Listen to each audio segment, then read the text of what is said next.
El objetivo es como decía Eduardo Galeano, que decía, ¿para qué sirve la utopía? La utopía sirve para seguir caminando, pues, ¿no?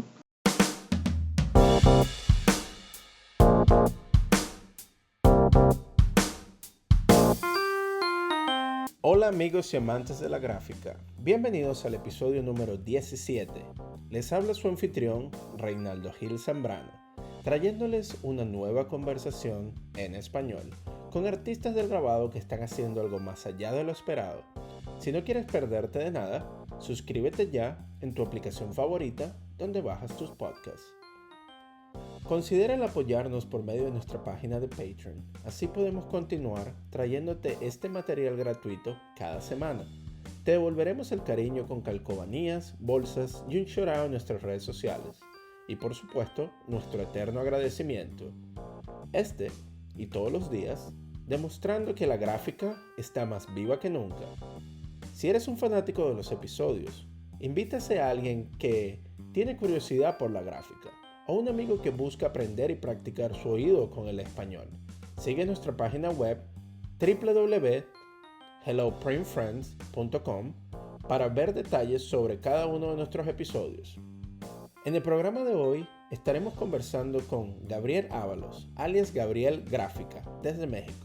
Gabriel es un obrero cósmico de la obra gráfica, como él mismo se define, que usa sus narrativas visuales para resaltar la vida y el poder de las comunidades sentipensantes. Así que, sin más preámbulos, acompáñenme a México y deleítense con el arte de Gabriel Gráfica.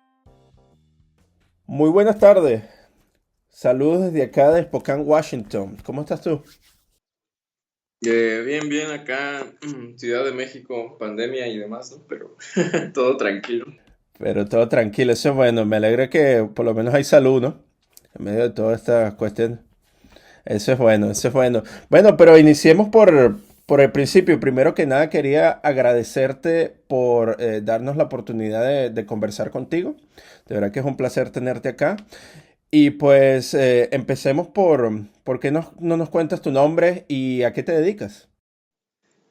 Bueno, mi nombre con el que aparezco en las redes sociales es Gabriel Gráfica, de mi nombre de pila, el que me pusieron mis padres, mi madre. Es Gabriel Ábalos y bueno, desde hace aproximadamente 11 años o 12, pues me dedico a esto de las cuestiones de la gráfica, entre varias otras cosas, ¿no? Creo que también como el pensamiento, por medio de la imagen y cosas, y bueno, en ese sentido a eso nos hemos dedicado los últimos 10 años, 11, 12 ya, ya se me van un poco como esto, pero sí. Y vamos a ver, ¿en qué parte creciste tú? ¿En qué parte de México? Pues más bien yo tengo como una especie como doble, como biculturalidad o triple quizá. Crecí aquí en un barrio en la Ciudad de México que se llama La Candelaria, en la alcaldía de Coyoacán, y en el pueblo de Copándaro de Galeana en Michoacán. Entonces, digamos que tengo como este vaivén cultural por la migración y como que una tercera, digamos, como panorama es como crecer con la migración de mis primos hacia Estados Unidos. Entonces, digamos que esa mezcla fue la que he hecho más consciente estos últimos años. O sea, ¿puedes repetir eso? Estás comentando que tus primos migraron a los Estados Unidos. Ya, sí, Ujú. sí, sí. Lo que pasa es que, bueno, yo nací en Copándaro de Galeana, Michoacán, y cada que eran vacaciones en Ciudad de México, nosotros regresábamos al pueblo.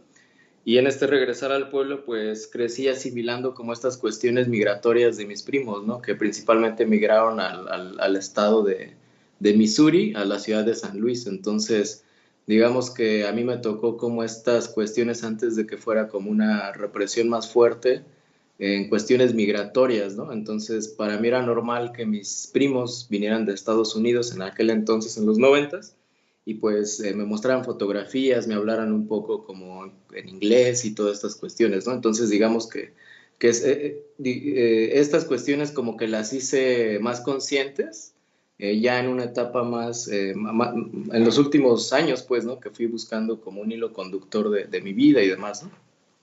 Y en ese, bien, ese crecimiento que tú has tenido con toda esta realidad migratoria con tus primos, ¿dónde entra el arte? ¿Cómo fueron tus primeros pasos alrededor del arte? Creo que el arte para mí fue como una pulsión o una especie como de energía por dentro. No sé cómo explicarlo a veces a las personas cuando les comparto cómo fue o cuál ha sido el proceso. Creo que fue algo que yo sentía y creía que tenía un valor aquello que hacía. En aquel entonces yo tenía aproximadamente 14, 15 años, cuando en la época de la preparatoria, a mí me llamaba la atención pues estas cuestiones que iban más por el dibujo, por la pintura, ¿no? Entonces creo que esa fue como esa pulsión o esa energía que no dejé descansar, y creo que fue la que me empujó a realizar como estas cuestiones que hago hoy día, pues, ¿no? Estamos hablando hace aproximadamente de unos 19 años, que el dibujo a mis formas y maneras en aquel entonces, cuando yo tenía 15, 16 años, fue el que me dio como la guía, como para creer que había algo por lo cual seguir, buscar y encontrarme, pues, ¿no? Entonces, el arte para mí en este proceso de asimilación de la vida, ha sido pues este proceso de emancipación, ha sido este proceso de reconocimiento, ha sido este proceso de escuchar como estas cuestiones ancestrales, ¿no? Que vienen, cuando digo ancestrales, tienen que ver como con esta reunión como de voces, y esas voces tienen que ver justamente con diferentes temas y vivencias, pues, ¿no? Entonces, a la hora de yo construir o empezar a buscar como mi voz propia, me descubrí que venía de una cultura campesina, venía de una cultura urbana, venía también de una cultura migrante hacia Estados Unidos. Entonces ahí es donde entra el arte, pues, ¿no? Como ese dispositivo que me permitió a mí conocerme, pues, ¿no? Entonces yo creo que esas son como de las grandes ganancias que he tenido en esta vida, pues, ¿no? Y así. Y cuando estás hablando de este proceso de dibujo que te ayudó en ese proceso de emancipación, ¿emancipación sobre qué exactamente? Pues yo creo que tiene que ver como con cuestiones como sociales. Para mí, el hecho de venir de una historia familiar que está muy cargada de cuestiones, de injusticia social, y que tiene que ver también con el hecho de que, pues en realidad a mí me tocó como no tener privilegios y no venir de una familia estudiada. Creo que todo esto, en este proceso de emancipación, quiero decir que creo que me ha ido como liberando el arte de muchas cuestiones sociales, pues, ¿no? Ha sido como esa voz que he podido como sacar desde dentro para poder compartir como mi historia familiar, mi historia de vida, y eso se ve reflejado pues no solamente como en mi persona, ¿no? Sino se ve reflejado pues en una colectividad, ¿no? En un México que está cruzado por muchas cuestiones como sociales, pues, ¿no? Y eso también se ve reflejado pues en una América Latina, y eso también se ve reflejado pues en las condiciones migratorias en que está parte de mi familia en Estados Unidos, ¿no? Entonces a eso yo le llamo emancipación, ¿no? El poder como compartir como mi voz, mi experiencia para un proceso de sanación, ¿no? Y curar también como estas cuestiones de injusticias sociales que hemos pasado familiarmente y también como a nivel población, pues, ¿no? A eso me refiero. Claro. Y bueno, y lo que me llama la atención ahorita es que estás hablando de una cuestión un poco micro, de más que todo individual de tu propia experiencia, pero también a nivel macro, ¿no? De una realidad que se observa alrededor a nivel continental también. Y en todo ese proceso de reflexión que tú tienes por medio del dibujo que te ha llevado a descubrirte más como individuo y darte cuenta también de toda esta realidad alrededor tuyo.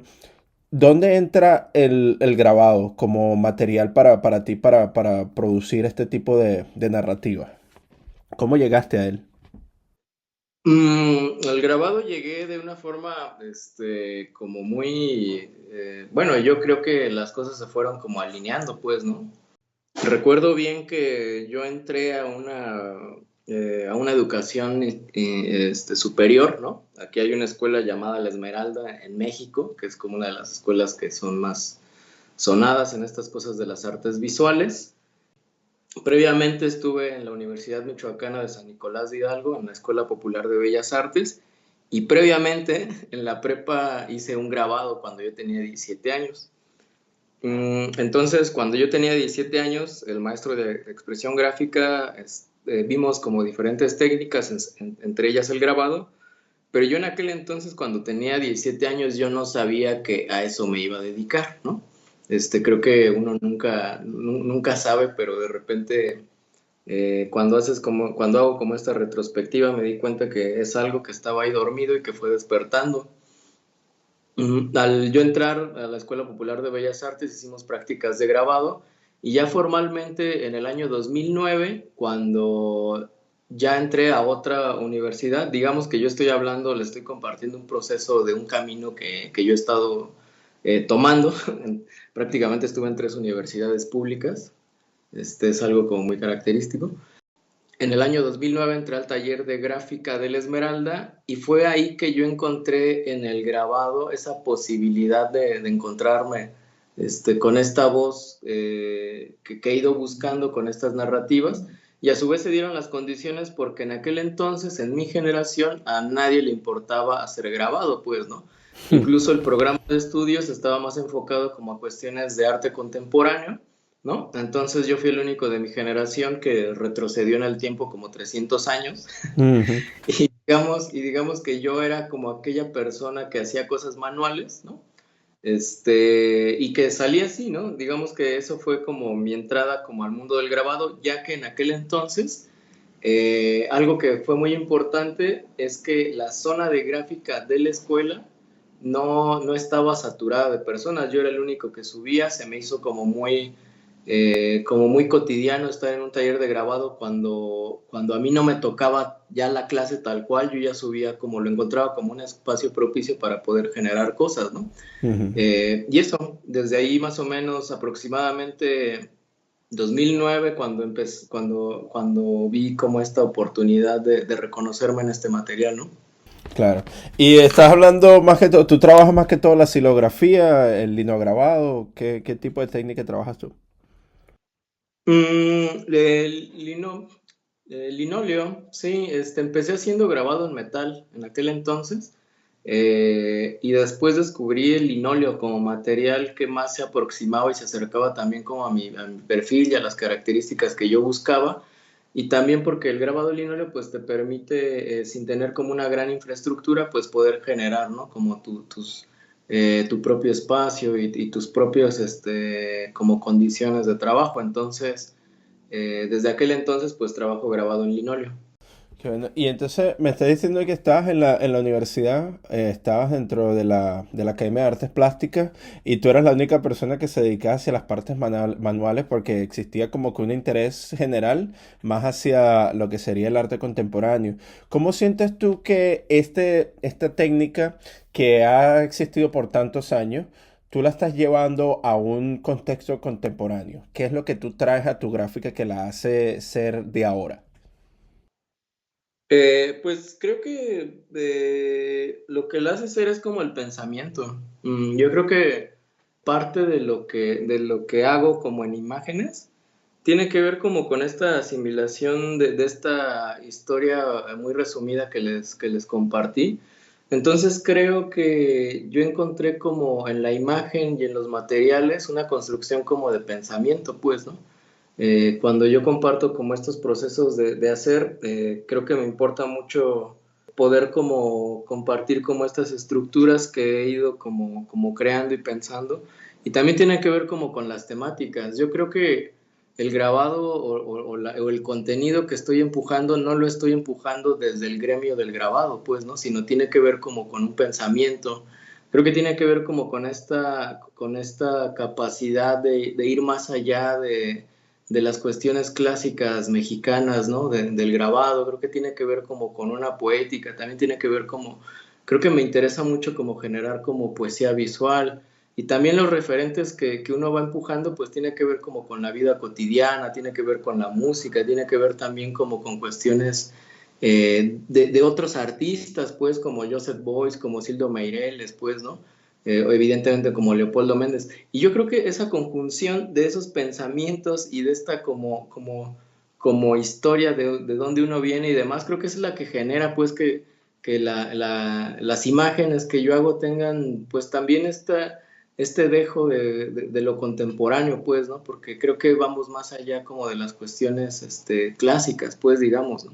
Y que es una de las cuestiones que es rica dentro de la gráfica, ¿no? Porque la gráfica permite ese alto contraste que tiene una larga historia en lo que es en el uso de crear imágenes sí, para realzar las voces de personas que están oprimidas o movimientos sociales.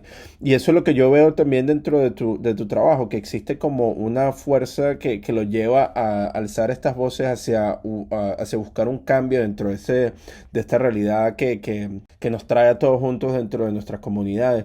¿Tú sientes que el trabajo tuyo, cuando tú te basas dentro de la realidad que te trae, tiene como que un impacto político, por decirlo de alguna manera? Por lo menos lo que sí puedo reconocer es que esos grandes cambios, grandes estructuratas, me han cambiado a mí, ¿no? Ujú. Y creo que eso ha sido como las cuestiones que más me han como que descubierto, pues, ¿no?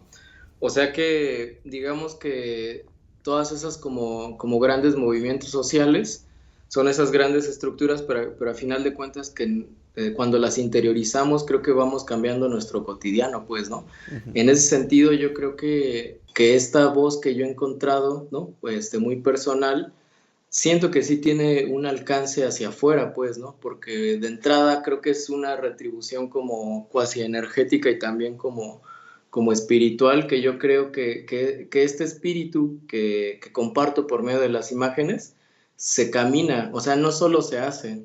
A lo que voy es de que no me interesaría hacer como imágenes sociales si yo no lo practico en el cotidiano, pues, ¿no? Entonces, creo que una de las cuestiones que más que más remarco, pues, como en mi trayectoria, es que estas imágenes no están hechas ex profeso, sin que yo no camine o no crea en la palabra, pues, ¿no? O en las acciones que están realizando, ¿no? Claro. Entonces, creo que para mí es muy importante todas estas grandes estructurotas, caminarlas en el día a día, y por ello es que genero estas imágenes que sí siento que tienen una relevancia, un impacto, porque pues me contactan como organizaciones, me contactan como diferentes tipos de cuestiones sociales en diferentes partes para comisionarme, para realizar imágenes, ¿no? También me las piden como cuestiones solidarias, ¿no? Que no tienen que ver como con comisiones.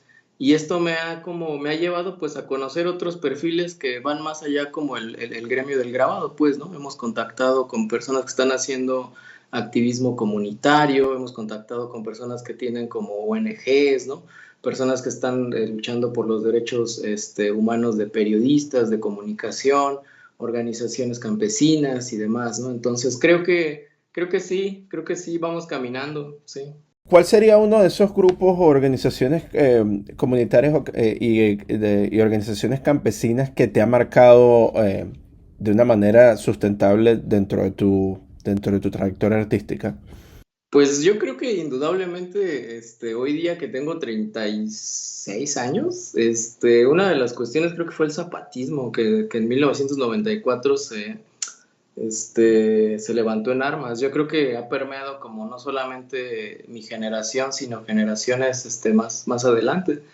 Creo que lo que me ha enseñado como estas grandes estructuras no es de que yo quiera irme con un fusil a la selva o a la sierra, sino más bien como que de los llamados que se hacen es más bien como escúchate, ¿no? Escucha tu corazón, pues, ¿no? Entonces, esto lo conecto mucho con algo que nos decía un maestro en la universidad, ¿no? De teoría. Nos decía que escogiéramos el camino con mayor corazón, ¿no? Entonces, como esta gran estructurota y todas las que hay como a nivel nacional, por lo menos aquí en México, ¿no? Desde el levantamiento también de los compañeros de Cherán en Michoacán o las diferentes comunidades autónomas por la lucha del territorio y del despojo. Creo que eso me ha enseñado, pues, ¿no? Como escuchar mi corazón, pues, ¿no? Y al escuchar mi corazón, pues me di cuenta que la imagen, me di cuenta que encontrarme con el grabado en linóleo, me di cuenta como de todas estas historias que se unen en mí, tuvo sentido, pues, ¿no? Entonces creo que son una de las grandes enseñanzas y me gusta mucho como hablar también como estas como formas como poéticas, ¿no? Porque al final de cuentas el grabado en linóleo, el grabado que yo hago es como sacar luces de la oscuridad, ¿no? Entonces eso propiamente es lo que me llama mucho la atención en estos tiempos también, ¿no? Qué bonita imagen esa que has descrito, sacar luces de la oscuridad. Al mismo tiempo que has resaltado, se busca resaltar la voz de muchas de esas personas que han sido invisibilizadas, ¿no? Por medio de en medio de nuestra historia como continente latinoamericano. Y en eso me llama muchísimo la atención y me gustaría que describieras un poco más tu experiencia con las comunidades zapatistas. ¿Cómo llegas tú a interactuar con este grupo? Pues en realidad desde hace, estamos hablando en 2008. En 2008 yo llegué a un espacio, llegué a un espacio de la Ciudad de México. Sí, es que hay mucha historia de repente, ¿no? Claro. En 2008 llegué a un espacio que era la Escuela de Cultura Popular, aquí en Ciudad de México, ¿no? Esta escuela, así se llamaba, ¿no? Escuela de Cultura Popular, ¿no? Mártires del 68, ¿no? Entonces yo llegué a ese espacio en 2008, y al llegar a este espacio, digamos que encontré un reflejo, ¿no? En las cuestiones de organización que tenía tal espacio, pues, ¿no? Que tenía que ver como con una historia de gráfica, pero digamos que era el B-side, y yo lo sigo llamando que es como el B-side como de la gráfica mexicana, porque no está dentro como de tanto de los circuitos, ¿no? Institucionales ni de las convenciones, pero sí tienen como un gran acervo gráfico en cuestiones sociales. Ahí el primer contacto que yo tuve fue un viaje en 2008 para el Festival de la Digna Rabia, ajá, claro. Y desde antes de ese 2008, cuando yo iba en la prepa, yo buscaba información en ese entonces del EZLN, de las Fuerzas de Liberación Nacional. Recuerdo bien que tenía una amiga que era hija de arquitectos, que tenía también mucha relación con Cuba, ¿no? Entonces estas cuestiones, yo al venir de un barrio y tener como toda esta influencia provinciana campesina de mi familia, al llegar a la prepa en ese entonces, en 2003, y después al conocer este espacio de la Escuela de Cultura Popular en 2008, creo que ahí fue como el encuentro como con este otro mundo que se me abría, pues, ¿no? Porque pues, yo en el barrio y en el pueblo no tenía ninguna referencias. Entonces, ese primer encuentro de la Digna Rabia que pudimos viajar en 2008 fue el que nos empezó a abrir camino a conocer como otro tipo de pensamiento, ¿no? A descubrir que había como todas estas redes solidarias y eso, desde el 2008 digamos que hemos estado como ya más al pendiente de estas cuestiones no solamente sociales y políticas, sino también culturales que ha desarrollado pues las mismas bases de apoyo del ZLN, ¿no? Y hasta la fecha, pues hoy día, hace como un mes, me contactaron las bases de apoyo para poder, ahora sí que pues, me pedían como apoyo también como para que les generara una imagen para poder recaudar fondos y que hagan como la gira del 2021 que se llama La Otra Europa, donde van a contactar como con diferentes organizaciones en Europa. Entonces, creo que para mí desde el 2008 hasta la fecha ha ido como en estas cuestiones desde visitas a los caracoles zapatistas hasta estar como dentro de sus celebraciones cívico-sociales y también como del festival que se llama Comparte por la Humanidad que lo empujaron, pues, ¿no? Entonces que ya tiene que ver no solamente con un alzamiento armado de 1994, sino también tiene que ver como con esta necesidad de estas nuevas generaciones que tienen 16, 17 años, que les gusta la música que hoy día se toca, les gusta el hip hop, les importa generar imágenes, ¿no? Entonces, en este sentido, creo que el arte juega como un papel muy importante, no solamente como en la narrativa individual de mí como persona, sino también como la imaginación en la construcción de estos otros mundos que se va generando en una colectividad y en un movimiento como tan grandote, ¿no? Como es el de los compañeros y compañeras. O sea, me encanta la descripción que has dado, a un aspecto macro de todo el movimiento y cómo se ha transformado. ¿Qué le dirías tú o cuál sería tu reflexión con respecto a una de las grandes o la mayor mentira que tú crees que se ha visto en los medios de comunicación con respecto a la realidad de los movimientos zapatistas? Pues en realidad se piensa que el movimiento zapatista es Marcos y se piensa que el movimiento zapatista ya no existe, ¿no? Cosa que es mentira, pues, ¿no? Durante estos años me parece que más bien los compañeros y compañeras lo que han hecho es de que han conformado ya mejor un movimiento, pues, ¿no? Desde el 94 que fue el lanzamiento, después fue la creación de los espacios autónomos llamados Aguascalientes, después llegaron los caracoles zapatistas que ya eran como zonas autónomas y después llegó pues esta reflexión de que las generaciones que iban creciendo con el movimiento pues necesitaban estas cuestiones sensibles, ¿no? Como la cultura y las ciencias, ¿no?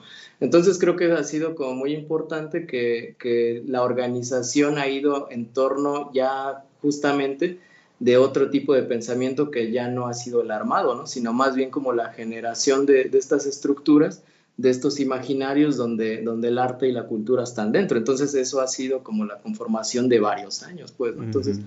para mí todo eso creo que ha sido como muy, muy importante porque justamente tiene que ver, creo que se refleja mucho en mi historia personal, ¿no? También porque uno al venir como de estas cuestiones marginales y periféricas, creo que uno encontró en el arte y en la cultura como esta posibilidad de poder hacer frente a este mundo, pero con herramientas de imaginación, ¿no? Entonces creo que eso es lo que yo diría respecto pues al movimiento, ¿no?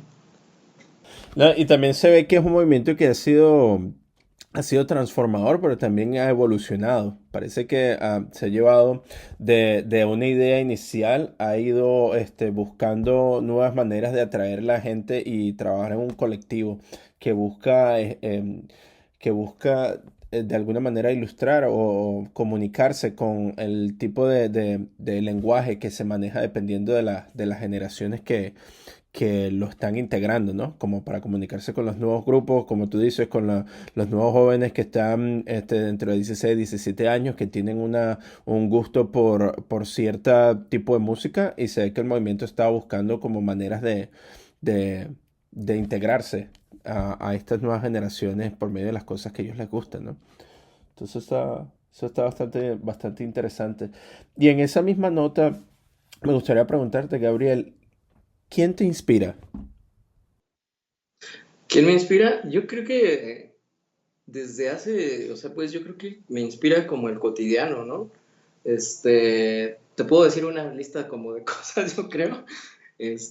No sé, yo creo que mi madre me ha inspirado como mucho, mis hermanos, mi familia me ha inspirado mucho, el venir de un padre analfabeta, y campesino me ha inspirado mucho, el descubrir los cielos de Arturo García Bustos y Leopoldo Méndez me ha inspirado mucho, el ver los movimientos latinoamericanos con Sildo Meireles en los 60 me ha inspirado mucho, el ver la autogestión y la autonomía que hablaba Joseph Beuys en los 90 me ha inspirado mucho, el ver los diferentes movimientos en defensa del territorio me ha inspirado mucho, ¿no?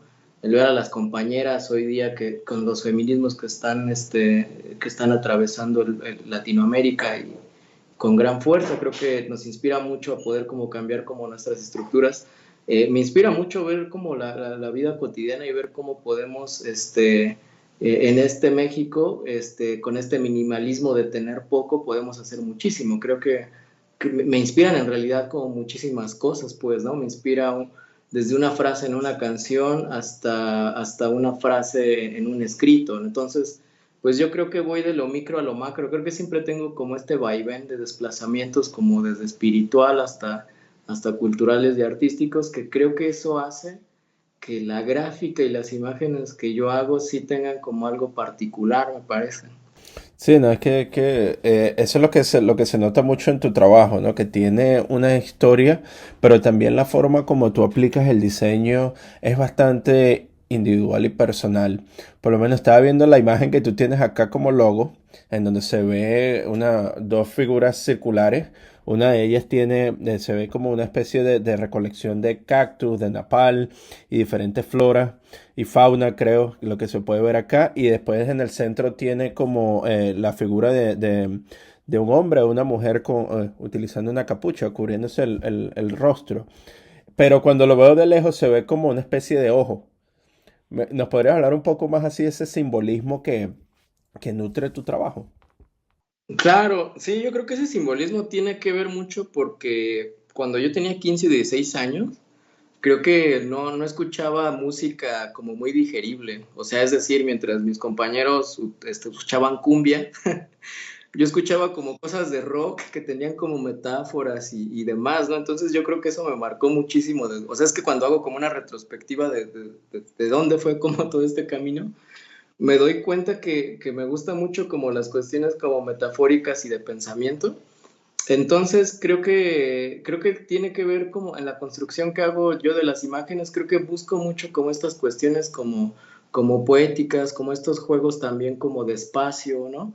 A final de cuentas muchas de las piezas que yo tengo no son cuadradas o rectangulares, creo que siempre busco que tengan como una dinámica espacial y eso es lo que me ha marcado mucho, también como la metáfora, la palabra, la poesía. Yo antes de estar en una carrera de artes estuve en una carrera de letras en la UNAM, que era griego y latín, se llamaba Letras Clásicas. En ese griego y latín estudiábamos el lenguaje, la morfosintaxis del griego y del latín, es decir, la forma de las palabras y cómo estaban ordenadas las palabras también, ¿no? Los enunciados y demás, ¿no? Entonces veíamos, revisábamos poemas, revisábamos literatura. Yo creo que desde la música que escuchaba en aquel entonces a los 16 años hasta la cuestión cuando yo entré a la Facultad de Filosofía y Letras de la UNAM, creo que el pensamiento poético es algo que siempre me ha rodeado y por consecuencia las imágenes que genero tienen que ver como con este pensamiento poético. Personalmente yo cuando genero imágenes creo que sí me tardo, o sea, sí me tardo en generar una imagen porque siempre estoy buscando no caer como en los lugares tan comunes. Siempre estoy pensando cómo resolver un simbolismo, empiezo a buscar imágenes, empiezo a ver videos, empiezo a escuchar música, veo cómo le puedo dar vuelta, pues, ¿no? Creo que es algo como muy característico de lo que yo hago y justamente pues, le incorporo sí cuestiones del simbolismo mexicano, pero no es lo que netamente me interese o no es lo que netamente ha cruzado pues toda mi obra, pues, ¿no?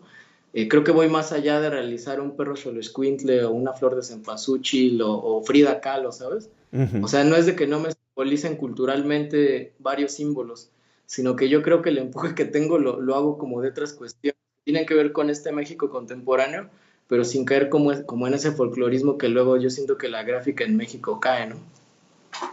Sí, ahora que lo mencionas es bastante evidente que existen como ciertos iconos que han sido utilizados con bastante frecuencia que llevan a crear como una especie de mala interpretación de lo que realmente es la identidad mexicana. Y en tu trabajo se nota muchísimo ese esfuerzo por tratar de resaltar iconos que tal vez no sean tan celebrados, ¿no? Y una de las frases que más me marcó de lo que acabas de decir es cuando estás hablando de que tu trabajo busca un ser dinámico espacial. Y a eso quisiera conversar un poco más contigo ahora, porque se ve que no solamente tus matrices o la forma como tú resuelves visualmente tu gráfica va en contra de los formatos cuadrados o rectángulos que son los más populares, pero también busca utilizar la gráfica como una instalación que puede ser algo inmersivo, que puede traer a la gente dentro de ese mundo que estás tratando de ilustrar. ¿Podrías hablarnos un poco más sobre eso, sobre ese proceso de escultura y de instalación también que utilizas tú dentro de tu obra? Sí, por supuesto. Creo que hay una frase que me marcó mucho, que es del libro de Los relatos del viejo Antonio, que fue escrito por ahí de 1998, que decía o que dice, la lucha es como un círculo. Se puede empezar en cualquier punto, pero nunca termina. Entonces, en estas cuestiones como de generar imágenes, creo que esta frase me ha marcado mucho y me ha dado pauta también a jugar con los espacios y con el espacio.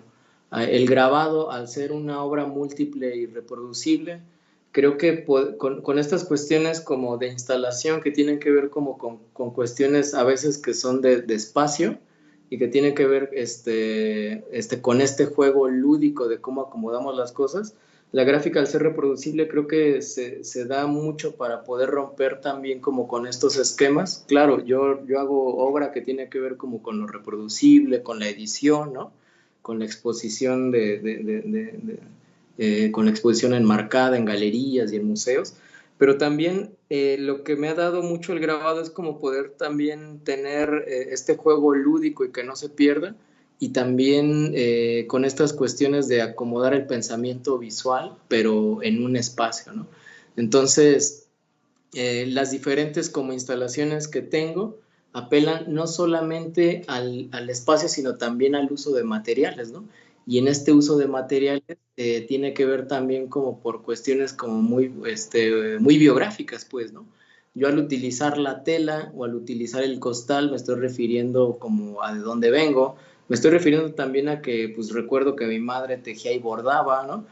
Tengo piezas que están tejidas y bordadas y tienen que ver con eso, ¿no? A esta revaloración que yo antes, cuando era niño, cuando era más morro, más chico, yo no le encontraba una riqueza, pero ya cuando, gracias a este despertar, yo le fui encontrando como toda una riqueza, pues, ¿no? Entonces, este trabajo espacial también tiene que ver porque yo al grabado, pues, yo tengo como una cuestión como de sensación o de sentido, ¿no? Yo siento que el grabado se asemeja mucho a este trabajo manual, al trabajo del tejer y bordar y al trabajo con la tierra. O sea, yo realmente creo que lo siento, pues, ¿no?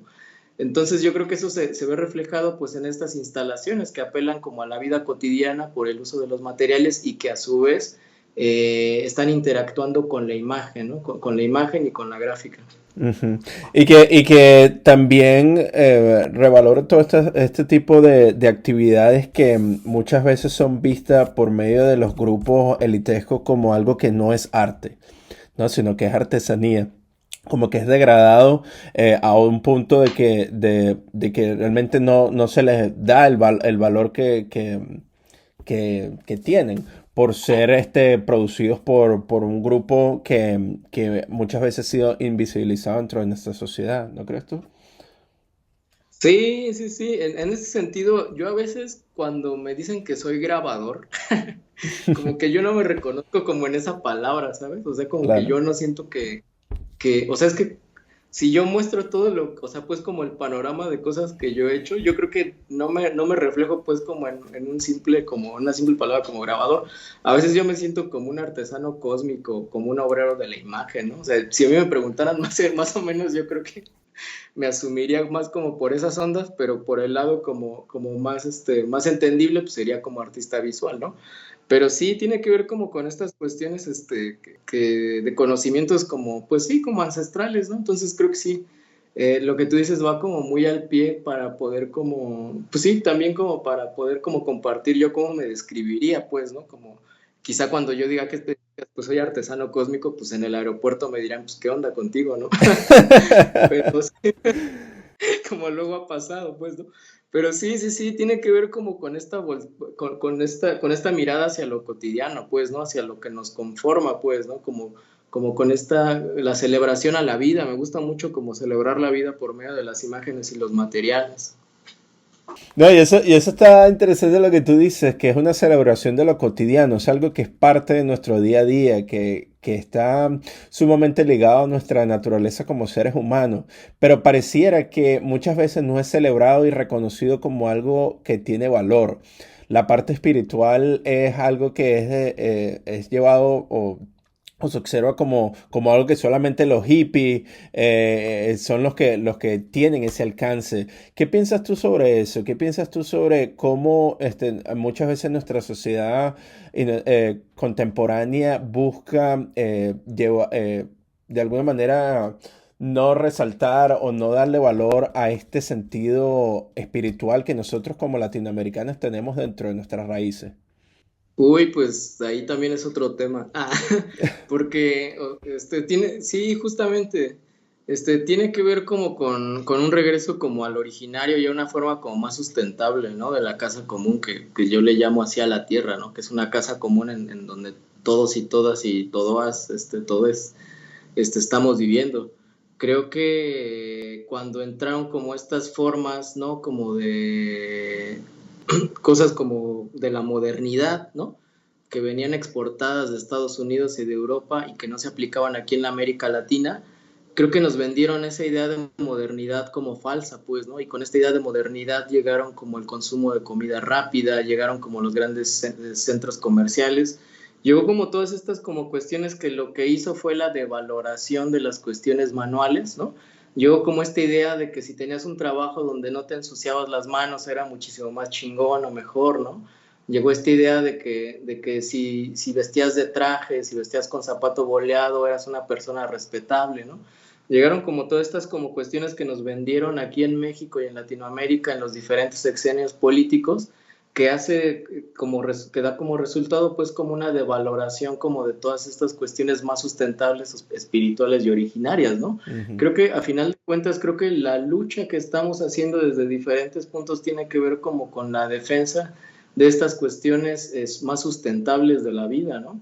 Eso no quiere decir que yo no tenga un iPad o un teléfono, sino más bien y que yo vaya en contra de todo eso. No, no, no. Lo que tenemos que como darnos cuenta es de que hay otras cuestiones de consumo que no son propias de nosotros y si necesitamos alguna u otra cuestión de la vida cotidiana, lo tenemos, pero no tiene que ver como con esta oferta de sobreconsumo, que yo luego cuando voy a Estados Unidos se me hace una de las cosas más estúpidas que yo pueda haber, es con este desperdicio y desecho de cosas, es como, o sea, a mí me vuela la cabeza regresar de Estados Unidos y ver cómo es el consumo allá, ¿no? Por medio, pues obviamente, cuando voy con mi familia, cuando estoy como por allá viendo cómo son las dinámicas y demás, y regreso aquí a México, realmente creo que sí, yo siento que aquí en América Latina hay un espíritu que es lo que nos ha hecho seguir caminando, ¿no? Que no tiene que ver como con esta vida moderna que nos han vendido, sino justamente tiene que ver como con estas cuestiones como más sustentables, ¿no? Ujú. Como vivir como con lo esencial y digno a la manera y a las cuestiones que cada uno y cada persona lo designamos, pero sí creo que lo que hacemos mediante la imagen también es esa defensa de la vida. Y no, y existe también en Latinoamérica como una especie de deseo de copiar lo que se observa en otros países, ¿no? En los que son denominados o ellos mismos se denominan primer mundo. Y entonces se busca como tener esa idea de la abundancia como algo que es comparable a la felicidad, ¿no? La felicidad depende mucho a la cantidad de cuestiones, es algo cuantitativo que, que, que se refleja de la cantidad de cosas que tú tienes, ¿no? Y eso es y eso es lo que te hace ser feliz o más exitoso. Pero al mismo tiempo me gustaría preguntarte, Gabriel, en tus viajes acá a los Estados Unidos, ¿no has visto un poco esa cultura que ha estado creciendo un poco más hacia lo sustentable, hacia los jardines en zonas urbanas, a la cuestión del uso de o compra o venta y reparación de ropa de segunda mano y todo este tipo de trabajo? Sí, desde varios puntos, desde ver como a personas que se han organizado en Pittsburgh, ¿no? Que tienen como cuestiones sustentables, hasta ver un supermercado en Long Island, en Nueva York, de cosas orgánicas, ¿no? Pasando también por el mercado de pulgas de Oakland, ¿no? Ujú. Como que o sea, como que he visto como diferentes escenas, ¿no? Como en diferentes partes en Estados Unidos. Y a su vez también creo que esto es una respuesta pues justamente a esta onda como más industrializada, pues, ¿no? Que al final de cuentas representa como este gran monstruo expansionista, pues, ¿no? Creo Claro. que sí hay como sus diferentes y pequeñas como formas de organizarse, ¿no? A sus modos y maneras. De ahí no se escapa tampoco pues la denominación de los productos orgánicos que más bien son como una marca, ¿no? Es Mm. como una marca mercantil, pero cada uno a sus formas y maneras creo que se ha encontrado los caminos para justamente vivir de un modo más sustentable y no caer tanto como en el consumismo, ¿no? Que es lo que nos marca pues estos grandes modelotes como económicos, ¿no? Entonces, sí que hemos visto y aquí en México también se empiezan a replicar ya desde hace algunos años, pues estas cuestiones como de pequeñas cooperativas, ¿no? De economías solidarias Y además yo creo que este sentido latinoamericano también tiene que ver como con las cuestiones económicas que nosotros vivimos acá, ¿no? Por ejemplo, el gran ejemplo es uno de Cuba, ¿no? Con el bloqueo económico, pues los compas cubanos de los periodos más fuertes aprendieron a realizar máquinas con motores con motores de lavadoras, ¿no? El hazlo tú mismo, que es como demasiado como punk, ¿no? Ujú. Aquí yo siento que aquí en América Latina vivimos muy punk, o sea, la neta es que con poco hacemos mucho. Yo siempre les digo a las personas que en América Latina hacemos minimalismo, ¿no?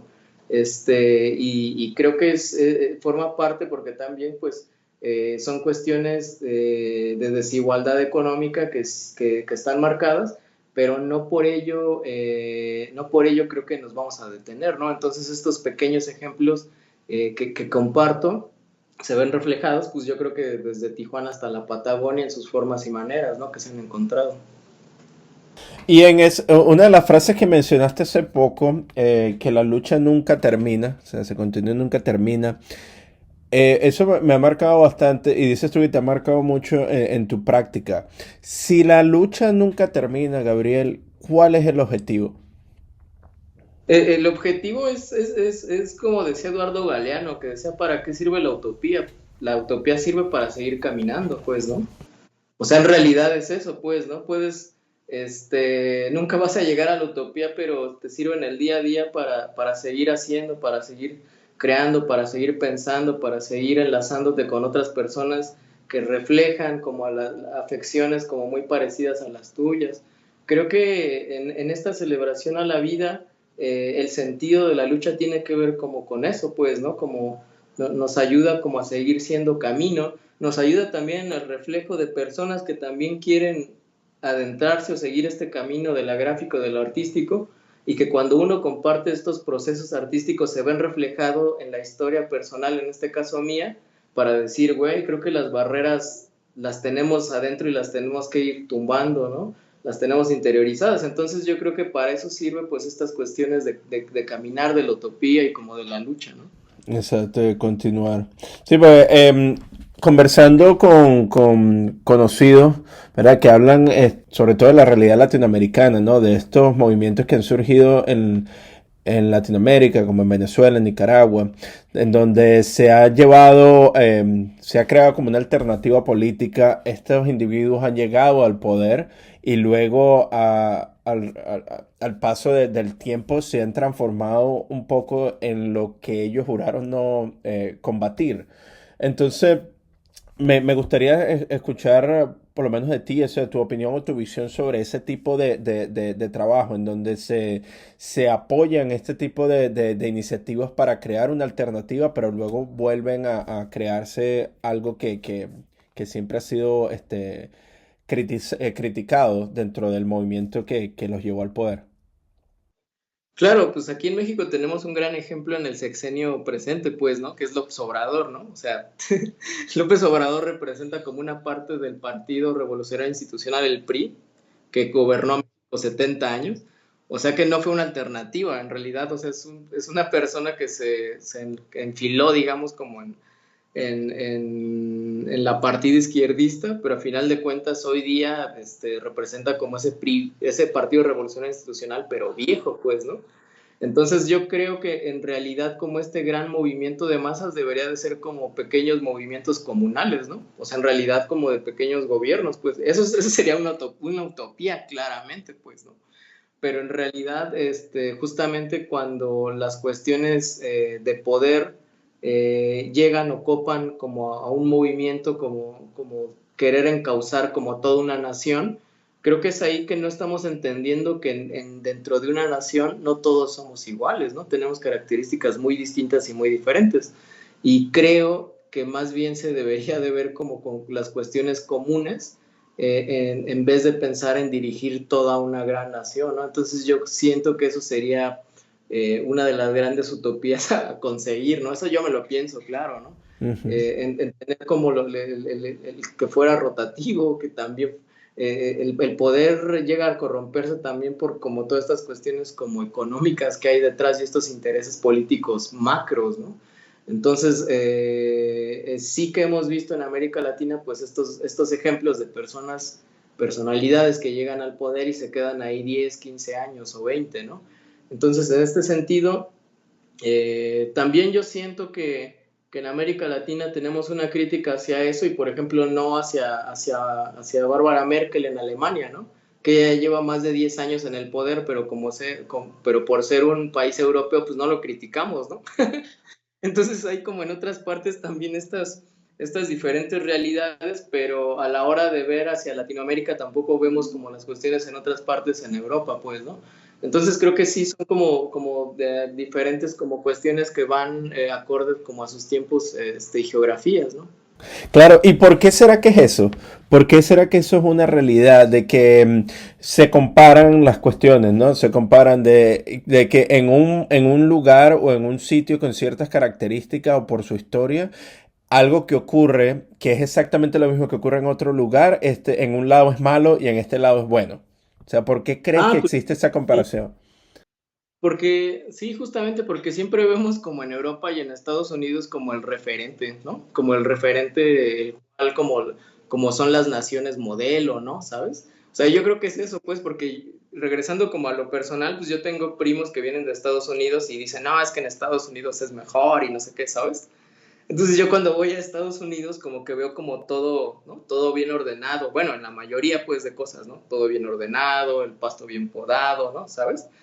Pero entonces como después yo me pienso hacia adentro, digo, para que Estados Unidos tuviera esta estabilidad, entre comillas, y tuviera una clase media, se tuvieron que chingar a gran parte del mundo, ¿no? ¿Cómo? Pues en los 80s en Centroamérica, ¿no? Mm, ¿Cómo? Pues en Sudamérica en los 70s, ¿no? Como en todas estas expediciones que tienen que ver como con el control en México, ¿no? Todas estas como cuestiones como poderíos que tienen en otros países, ¿no?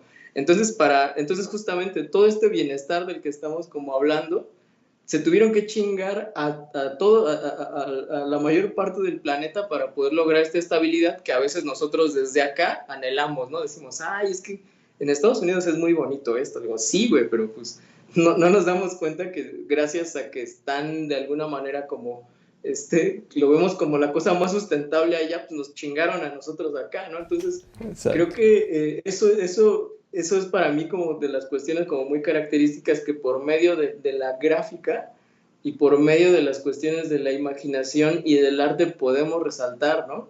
Resaltar también que la imagen sirve de eso, pues, ¿no? La imagen no solamente es como para tenerla en un cubo blanco enmarcada, ¿no? La imagen sirve en ese sentido como un archivo histórico, como un punto de disyunción, también sirve para empujar mensajes críticos, ¿no?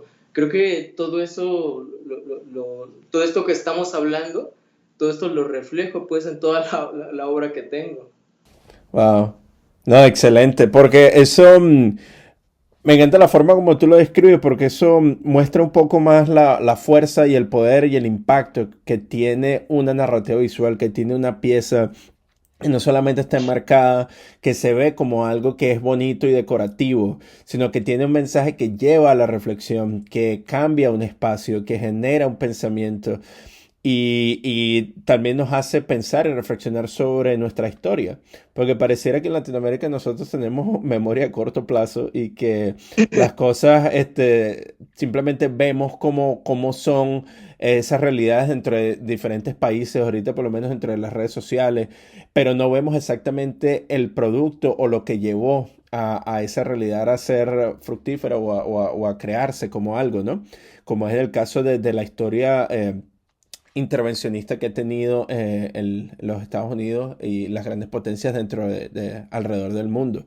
Entonces, eso me parece algo de suma relevancia y que da a conocer también el poder que tienen los artistas plásticos, ¿no? De reflexionar y de traer estas voces al resto de las comunidades para darnos cuenta de lo que ha ocurrido de nuestra historia y cómo podemos cambiarlo en el futuro.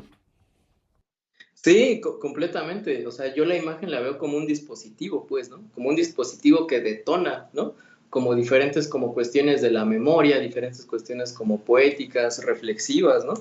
Creo que me gusta mucho como una definición de Eduardo Galeano también, ¿no? Del sentipensar, ¿no? Que tiene Exacto. que ver con unir tu cabeza con el corazón, pues, ¿no?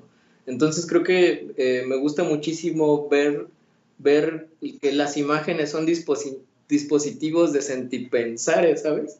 Entonces es lo que me gusta mucho del grabado y de la gráfica es de que tiene todos estos como mensajes, este espíritu y este contenido que no solamente se vuelve hacia un mismo gremio del grabado, ¿no? Sino más bien estamos acompañando y relatando la historia contemporánea, ¿no? La historia de estos tiempos, creo. Creo que algo que yo te decía desde ayer o antier era, o ayer más bien que te decía, pues es que yo no hablo de grabado solamente, ¿no? Porque en realidad creo que el grabado se ve, pues, ¿no? Pero creo que gracias a la técnica gráfica, creo que lo que encontré justamente fue como un gran dispositivo para sacar como muchísimas afecciones y poder encontrar una voz propia y una voz profunda que descansaba, ¿no? Y yo no creo que solamente descansaba en mí, sino yo a veces me siento como receptor de muchas voces que vienen de diferentes partes, ¿no? Voces que tienen que ver con historias familiares, que tienen que ver con cuestiones migratorias del programa paisano de los 60s, voces de personas que son mis familiares y trabajan en Estados Unidos en la yarda, ¿no? Voces de compañeros que he encontrado y compañeras que he encontrado aquí en Ciudad de México, en Veracruz, en Yucatán, en Michoacán, ¿no? En otras partes que están luchando por la lucha del territorio, en pequeñas organizaciones gráficas que se están haciendo, ¿no? En todas estas cuestiones y este panorama, pues, como muy amplio que es la vida. No, perfecto. Y bueno, y eso se resume en una de las imágenes que me enviaste que dice de la imagen al movimiento, ¿no? De la imagen gráfica al movimiento social que produce o que se busca celebrar y producir y motivar, ¿no? Por medio de esa poesía visual que tú creas o que se multiplica dentro de una matriz que se entinta y que se imprime dentro de diferentes superficies. Y con esa nota, Gabriel, esa reflexión que nos ha dado al final, me gustaría invitarte a que tomes nuestro espacio para que nos digas y nos cuentes a todos nuestros oyentes dónde podemos encontrar tu trabajo y qué proyectos estás trabajando ahorita. Sí. En Instagram estoy como Graviel Gráfica, ahí me pueden contactar para cuestiones de comisiones y demás, que es algo como muy recurrente. Y hoy día pues estoy trabajando como en varios proyectos. Uno es para Oaxaca, para impulsar y apoyar de forma pedagógica la enseñanza de la lengua zapoteca. Ahí lo estamos trabajando con una compañera que se llama Gabriela Morac de Tlacochaguaya, Oaxaca. Estoy en la conformación también de una página web para que se puedan como mover como mi gráfica, porque luego las personas piensan que hago grabado y que no está a la venta. Las cosas que hago están a la venta, pero a veces pareciera que solamente hago proyectos de gráfica. La semana que viene voy a viajar a Michoacán para una inauguración del 68 aniversario de un volcán que se llama el volcán Paricutín en Michoacán. Y me invitaron también allá en la ciudad de Morelia a realizar un mural gráfico que va a medir 50 metros, ¿no? Que tiene el tema pues que nos está atravesando a todos a nivel mundial, que tiene que ver como con las afecciones que vienen con esta gran pandemia. Y eso, en general, eso es lo que tengo hoy día como trabajando, y va a salir también una publicación que estamos trabajando aquí en Ciudad de México. Y pues bueno, hay muchas cosas por hacer. Wow, bueno, un tipo bastante ocupado. A veces. A veces, sí. No, qué bueno, no, pero en medio de todo tu trabajo, en lo ocupado que estás, también hay espacio para la reflexión también, ¿no? Para para el ocio, para poder seguir motivando esa creatividad, ¿no? Que te impulsa y que se ha convertido en un proyecto bastante inspirador para todos nosotros que vemos tu trabajo creciendo todos los días por medio de las redes sociales donde podemos encontrarte, ¿no? Así que muchísimas gracias de verdad, Gabriel, por tu tiempo. Muy agradecidos por compartir tus reflexiones y tu historia con nosotros. Y esperamos seguir viendo tu trabajo en el futuro. Pues nada, muchas gracias, Reinaldo, por creer que podíamos compartir algo en este espacio, por abrir la palabra. Y nada, siempre agradecido que se hagan estas iniciativas en lengua en español, que todos en Latinoamérica los podamos escuchar y nos podamos compartir los diferentes procesos y experiencias y un saludo, un abrazo por allá en Estados Unidos y esperemos en algún momento poder colaborar en algo, ya sea en forma presencial o vía virtual. Y muchas gracias por este gran espacio que formamos. En nuestra tierra común, como dices, ¿no? En nuestra casa común. Sí, exacto. Dale, hasta luego. Bueno, este ha sido nuestro episodio del día. Acompáñanos la siguiente semana donde traeremos una nueva conversación. Este episodio fue escrito y editado por mí, Reinaldo Gil Zambrano. Producido por Miranda Metcalf, con ayuda de Timothy Palsek y música de Joshua Weber. Mil gracias y hasta la próxima.